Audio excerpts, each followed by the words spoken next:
ng digmaan? Kaya mo bang pigilan ang alon ng karagatan? Kaya mo bang harapin ang mga Diyos at mga Diyosa? Silang makapangyarihan doon sa langit at lupa. Maglakbay at lumipad sa mundo. Hindi humihinto ang pagkatuto sa batang sabik sa kaalamang bago. At mukhang kaibigan, isa ka doon. Kaya, abangan ang ating mga pakulo para sa mga aralin dito sa Asignaturang Filipino. Tiyak kong marami sa atin ang lumikha ng sarili nating bida na may mga kakaibang lakas at kapangyarihan na nakakagawa ng napakaraming kilos o galaw. Salamat sa mga immortal na nagbigay ng kapangyarihang nagpaangat sa kanila. Pamilyar na pamilyar ba? Ganito rin halos tumakbo ang mga mitolohiyang nalalaman natin, maging ang Cupid at Psyche at Wigan at Bugan ay naglahad ng maraming pangyayaring nagpalutang sa kakayahan at kapangyarihan ng mga Diyos at Diyosa ng mitolohiyang Griego at Romano. Kung kaya naman, naaliw at namangha tayo sa kanilang mga kilos at gawi. At sa pagdaan ng iba't ibang henerasyon, binihisan sila ng bagong mga forma na angkop sa pagbabago ng panahon. Samahan niyo akong silipin ang ilang creations ng ilang mga kabataang gaya niyo.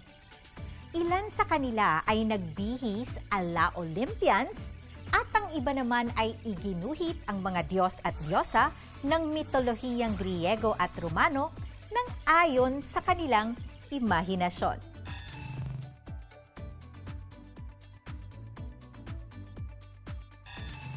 Pak! Nakamamangha ang pagiging malikhain ng mga kabataan ngayon. Nag-uumapaw ang imahinasyon at pagiging mapamaraan.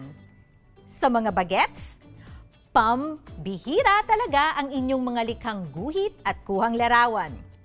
Binabati ko kayo. Naku, ako naman, naniniwala na marami sa inyo ang may pasabog na kakayahan. Push lang natin yan mga bagets. Magsanay lang ng magsanay. Sabi nga ni Ma'am Matanong, patuloy nating tuklasin ang ating mga talento at ibahagi sa iba upang maging inspirasyon sa kapwa. Sa pagkakataong ito naman, gusto kong ibahagi sa ating lahat ang isang email na ipinadala sa atin ng isang grade 10 student gaya nyo. Humihingi siya ng tulong mula sa atin. Wow naman! Feeling superhero, tuloy ako ngayon na to the rescue.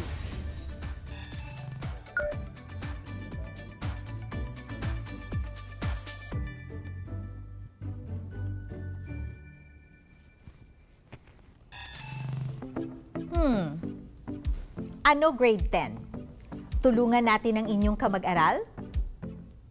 Game na ba rito sa pampadami ng puntos? Pampadagdag kaalaman? Pampalakas ng loob mo? Pambihirang bagets? Isa ito sa mga patok na larong nakikita natin online. Lagyan natin ng panlasang Filipino 10. Simple lang. May deskripsyong lalabas sa ibabaw ng ulo. Sa ibaba nito ay 2 sagot na pagpipilian. Pipiliin natin ang ating sagot sa pamamagitan ng paggalaw ng ating ulo sa direksyon kung nasaan ang sagot na pinili natin. Tandaan ha, tungkol ito sa mga Diyos at Diyosa ng mitolohiyang Griego at Romano. Gina ba kayo? Ang pumasa sa ating hamon. Game tayo. Siya ang Diyos ng digmaan. Siya ang Diyosa ng kagandahan at pag-ibig. Galing! Okay, next! Siya ang Diyos ng apoy, teknolohiya at panday ng mga Diyos. Siya ay gumagamit ng kapangyarihan ng kulog at kidlat at itinuturing na punong Diyos. Siya ang Diyos ng karagatan, lindol at kabayo at siya rin ay gumagamit ng tridente o piruya. Siya ang Diyosa ng pangangaso, ligaw na hayop at buwan.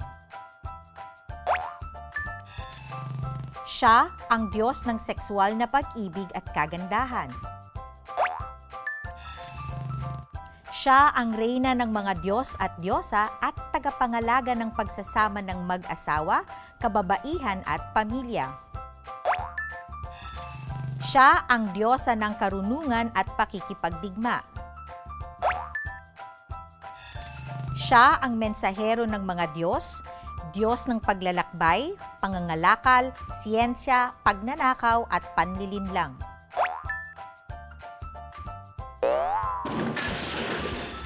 Isa ka ng alamat, bata. Ang saya maglaro habang natututo, di ba? Naku, tapikin natin ang ating mga sarili para sa isang matagumpay na gawain. Matuto tayong pahalagahan ng ating sarili at ipagdiwang ang ating mga tagumpay gaano man yang kaliito kalaki.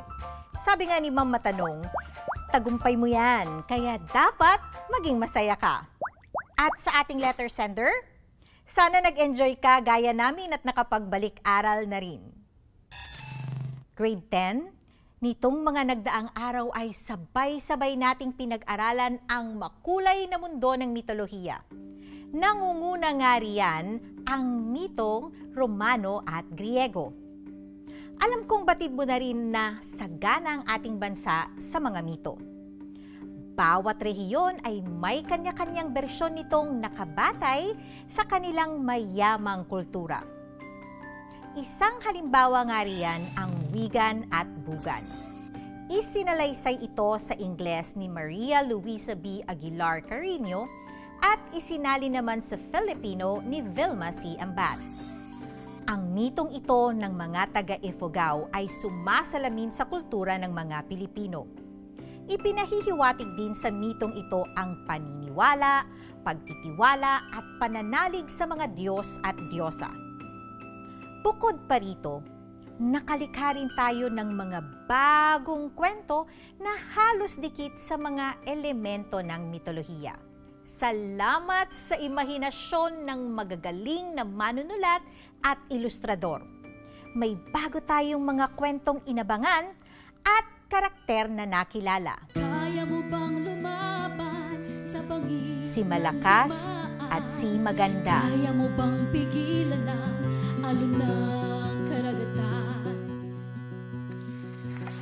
Malungkot ang bathala noon dahil mag-isa lamang siya. Dahil dito, ay naisipan niyang buuin ang malawak na kalangitan at binuurin ang makinang na araw kasama ng iba pang bituin na hindi mapigilan ng pagningning sa kalangitan.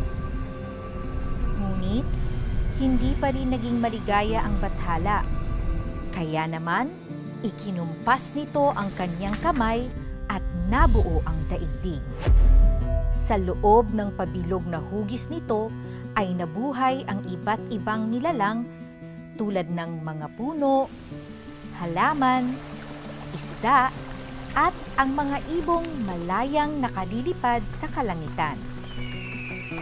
Mayroon ding mga anyong tubig tulad ng ilog at dagat, ang walang patid sa pag-agos. Nalikha na nga ng bathala ang sanlibutan. Ang mga ibon ay walang ginawa kundi lumipad. Nang minsang mapadapong isang ibon sa kawayan, mayroon siyang kakaibang tinig na narinig sa loob nito. May tinig na nakikiusap tuktukin ng ibon ng kawayan upang bumuka ito. Ginawa nga ng ibon at lumabas ang isang lalaki. Siya raw si Malakas. muli siyang nakiusap sa ibon na tuktukin pa ang isa pang kawayan upang makalabas ang kasama niya sa loob. Ginawang muli ng ibon at lumabas ang isang dilag na ang pangalan ay Maganda. Isinakay ng ibon ang dalawa sa kanyang likod at dinala sa isang pulo kung saan nila sisimulan ang kanilang lahing kayumanggi. At iyan nga ang walang kamatayang mito ni na Malakas at Maganda. Kaya mo bang harapin ang mga Diyos at mga Diyosa? Sama-sama tayong namangha at sumubaybay sa palabas na ito. Maaari kasing dahil ito sa mga karakter na sumasalamin sa ating mga minimithing lakas o di kaya dahil sa mga kwentong gaya ng nasa mitolohiya. Pero teka muna, grade 10. Masasabi mo bang taglay nito ang mga katangian ng isang mito? Tignan natin kung naroon ba ang mga elementong TTBT-ETP o tauhan, tagpuan, banghay, tema, estilo, tono, pananaw. Hindi rin maitatatwa ang epekto ng mitolohiya sa maraming pelikula at telenovela sa bansa. Maraming mga bagong kwento at karakter na nabuo na may halos hango sa mga mitong ating nababasa. Maraming kabataan ang gumaya sa kanilang porma at kilos. At alam niyo ba na napakahalaga ng mga salitang kilos o galaw sa paglalarawan sa isang tekstong gaya ng mito? Ang bawat akda ay nagtataglay ng mga pangyayaring pinaggagalaw sa pamamagitan ng mga salitang kilos. Ang mga ito ang nagpapalawak ng imahinasyon ng mga mambabasa at tumutulong upang higit na maunawaan ang nilalaman ng akda at maging ang pagkatao ng bawat karakter. Tutal naman pinag-uusapan na natin ang mga salitang kilos. Push na ulit natin ang usapan tungkol dito. Ano nga ulit ang tawag natin sa mga salitang kilos o galaw? Tama! Pandiwa. Ulitin natin. Pandiwa nga ang tawag sa mga salitang nagsasaad ng kilos o galaw. Mabisang instrumento ito upang makapagsalaysay ng mga pangyayari sa isang akdang pampanitikan. Kung handa na kayo na madagdagan ng inyong kaalaman, iariba na natin ang talakayan. Kung gayon, tiyaking hawak mo na ang iyong panulat at module dahil makatutulong ang mga ito sa ating talakayan. Sabay-sabay nating unawain ang focus ng pandiwa. Huwag kang kabahan. Sama-sama tayong matututo. Tama ka nang narinig. O diba? Pati ang pandiwa dapat may focus. Parang ikaw. Siya lang ang focus. Nako, mabalik tayo. Ano nga ba ang focus ng pandiwa? Ang focus ay tumutukoy sa relasyong pansemantika o ugnayan ng mga pandiwa at paksa sa pangungusap. Nagkakaroon ng iba't ibang focus ayon sa paksa at panlaping ikinakabit sa pandiwa. Kilalanin na natin ang iba't ibang focus ng pandiwa. Focus sa tagaganap o aktor. Tandaan, sa focus sa tagaganap o aktor, ang paksa ang tagaganap ng kilos na isinasaad ng pangungusap. Ito ay sumasagot sa tanong na, sino? Upang madaling tandaan ang mga pandiwa sa focus na tagaganap ay kalimitang ginagamitan ng mga unlaping mag, nag, ma, na, at gitlaping Pananda ng focus o paksa ang si, sina, at ang. At magagamit din bilang focus sa tagaganap ang mga nominatibong panghalip na ako, ka, kita, siya, tayo, kami, kayo, at sila. Halimbawa, naglakbay si Psyche patungo sa tahanan ng mga Diyos. Ang pandiwang ginamit sa pangungusap ay naglakbay. Sino ang naglakbay? Tama, si Psyche na siya ring paksa sa pangungusap. Ito ay nasa focus sa tagaganap dahil ang paksa o ang tinutukoy ng pandiwa ang siyang gumanap ng kilos nito at gumamit ng panandang si. Tingnan pa ang halimbawang ito. Naglunsad ng proyekto ang mga kabataan. Ang pandiwang ginamit sa pangungusap ay naglunsad. Sino ang naglunsad? Tama, ang mga kabataan na siya ring paksa sa pangungusap. Ito rin ay nasa focus sa tagaganap dahil ang paksa o ang tinutukoy ng pandiwa ang siyang gumanap ng kilos nito. Kayo naman, ito ba ay halimbawa ng focus sa tagaganap? Si Psyche ay tumalima sa lahat ng gusto ni Venus.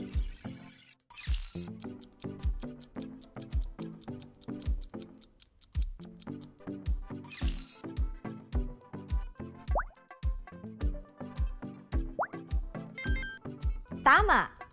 Si Psyche ang focus ng pandiwang tumalima dahil siya ang gumawa ng kilos. Focus sa layon o goal. Tandaan, layon o goal naman ang tawag sa focus ng pandiwa kung ang paksa ang layon ng pandiwa. Ito ay sumasagot sa tanong na, ano? Ginagamit na panlapi sa pandiwa ang in, hin, an, han, ma, paki, ipa, at pa. At panandang ang sa paksa o focus. Halimbawa, kinuha ni Psyche ang gintong balahibo ng tupa. Ang pandiwang ginamit sa pangungusap ay kinuha, na tumutukoy sa paksang ang gintong balahibo ng tupa. Ito ay nasa focus sa layon dahil ang paksa o ang tinutukoy ng pandiwa ang siyang layon ng pangungusap at gumagamit ng panandang ang. Tignan natin muli ito. Nasira mo ang visual aids para sa observation. Ang pandiwang ginamit sa pangungusap ay nasira, na tumutukoy sa paksang ang mga visual aids.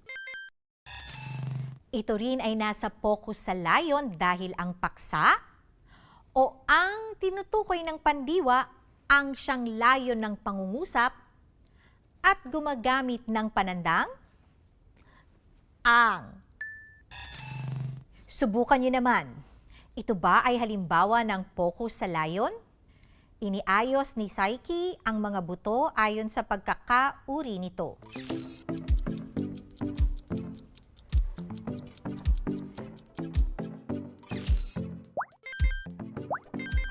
Tumpak. Ang paksa na ang mga buto ayon sa pagkakauri ang tinutukoy ng pandiwang iniayos na siyang layon ng pangungusap. Focus sa tagatanggap o benepaktibo. Tandaan, ang paksa ng pangungusap ay ang tumatanggap o pinaglalaanan ng kilos na ipinahihiwatig ng pandiwa. Kilala rin ito sa tawag na focus sa pinaglalaanan. Sumasagot ito sa tanong na, para kanino? Ginagamit ang mga panlaping i, in, ipinag, ipag, han, an, at iba pa. Halimbawa, kami ay ipinagluto ni nanay ng kare-kare. Ang pandiwang ginamit sa pangungusap ay ipinagluto, na tumutukoy sa paksang kami. Ito ay nasa focus sa tagatanggap dahil ang paksa o ang tinutukoy ng pandiwa ang siyang tatanggap sa kilos. Ano, subukan pa natin. Gagawan ko ng bagong costume si Ingrid para sa failed demonstrations. Ito ay nasa focus sa tagatanggap dahil ang paksa, si Ingrid. Ang tinutukoy ng pandiwang, gagawan. Ang siyang tagatanggap sa kilos. Gawin niyo naman ito. Ito ba ay halimbawa ng focus sa tagatanggap? Ipinag-utos ni Apollo na bihisan si Psyche ng pinakamaganda niyang damit.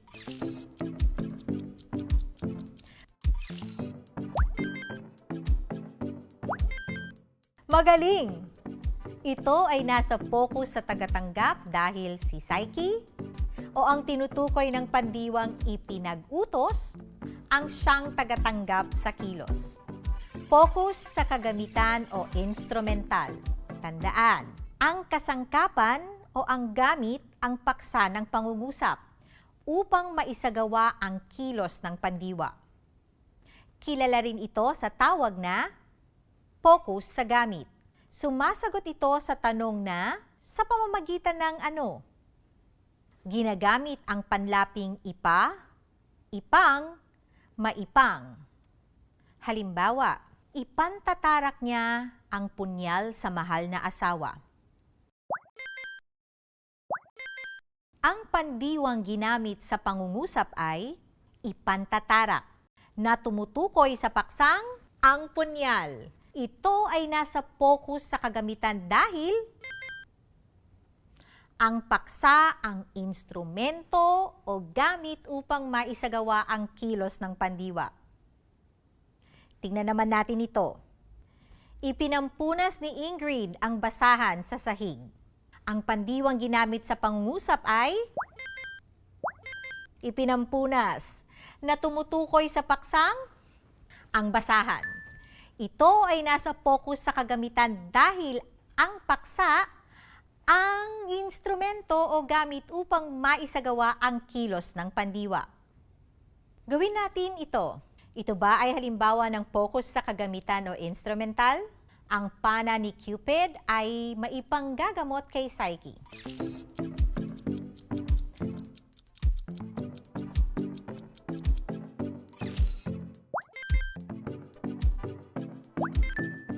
Magaling! Ito nga ay focus sa kagamitan dahil ang pana ni Cupid ang instrumento para maisagawa ang kilos. Tukuyin mo kung ang focus ng pandiwa sa pangungusap ay tagaganap, layon, tagatanggap o kagamitan. Kinain ni Psyche ang ambrosia.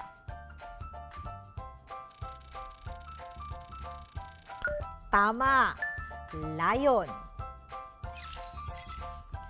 Gusto nilang mahalungkat ang sikreto niya. Mahusay! Layon. Gumawa ng paraan si Cupid upang mailigtas si Psyche. Magaling! Tagaganap. Natukso si Psyche na buksan ang kahon ng kagandahan. Tumpak, tagaganap. Binabati ko kayong muli, grade 10. Kayang-kaya, di ba?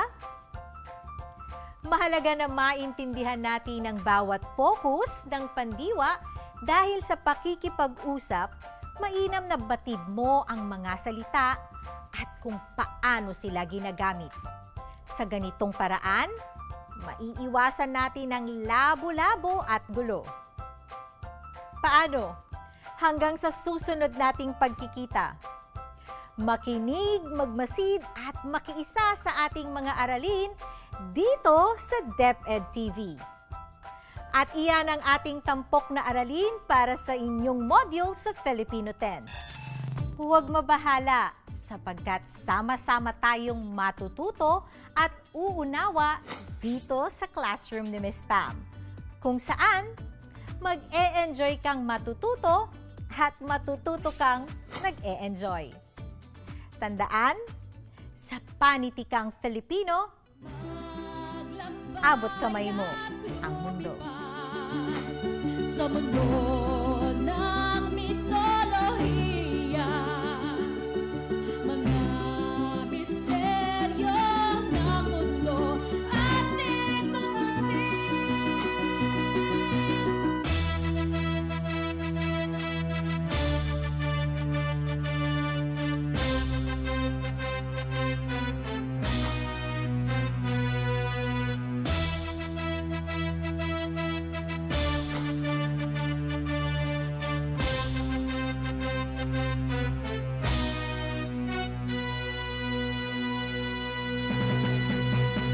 Kaya mo bang lumaban sa bangis ng digmaan?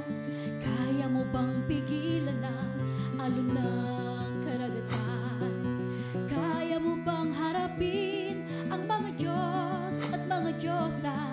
Silang makapangyarihan doon sa langit